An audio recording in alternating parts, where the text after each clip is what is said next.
I've gone ahead and done all in title searches for our ebook reader category, so now we can start to decide which keyword phrases to choose.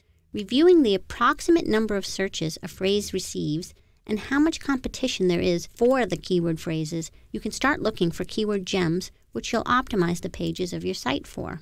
A keyword gem is basically any relevant keyword phrase that has a high number of searches versus a low number of pages with that phrase in the title tag. So let's look at our sheet here.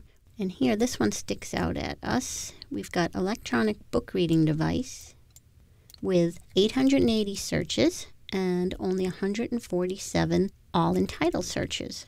So that's pretty good. 880 searches a month is a decent amount of searches, and we're only competing with 147 other pages. So let's highlight that as a keyword gem.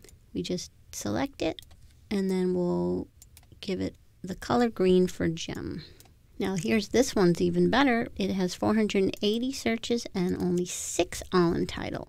So that means there's only 6 other pages out there that Google knows about that have that exact phrase in the title tag. So we should be able to compete on that, and it's electronic books device. So that's pretty relevant to what our site's about. So let's highlight that as a gem as well.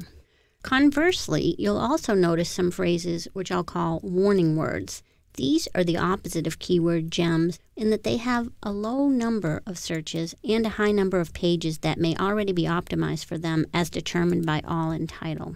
So let's look. And it looks like this one here is a good example. Electronic books online. And here it's got only 480 searches a month, which is an okay number. But look at this crazy amount. 12,300 other pages that are using that keyword phrase in the title. It's hard to explain why these warning words exist, other than it's probably phrases people who don't do any keyword research just assume are good ones to optimize for, which is why it's so important to do your research. Why waste time optimizing for highly competitive phrases that will be unlikely to bring you much traffic anyway? So let's highlight these types of warning words with a red highlight so we know not to bother with them. So what we're really going to want to do now is just highlight all the gems that stand out to us. And once you have them highlighted, you may want to then resort by all in title to see if any others stick out. We can do that now. Let's click on here to select the worksheet.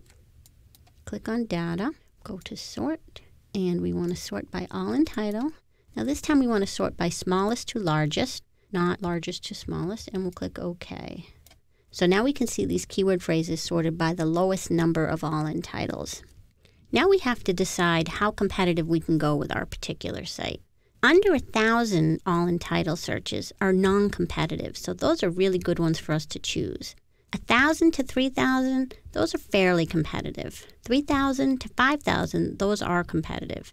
And then as you get to 5,000 and over, they're highly competitive. If your site is a very popular one that's been around for a long time, you can go higher with your all in title numbers and choose more keyword gems. If your site is brand new, you may want to stay to the under 1,000 mark for your all in titles.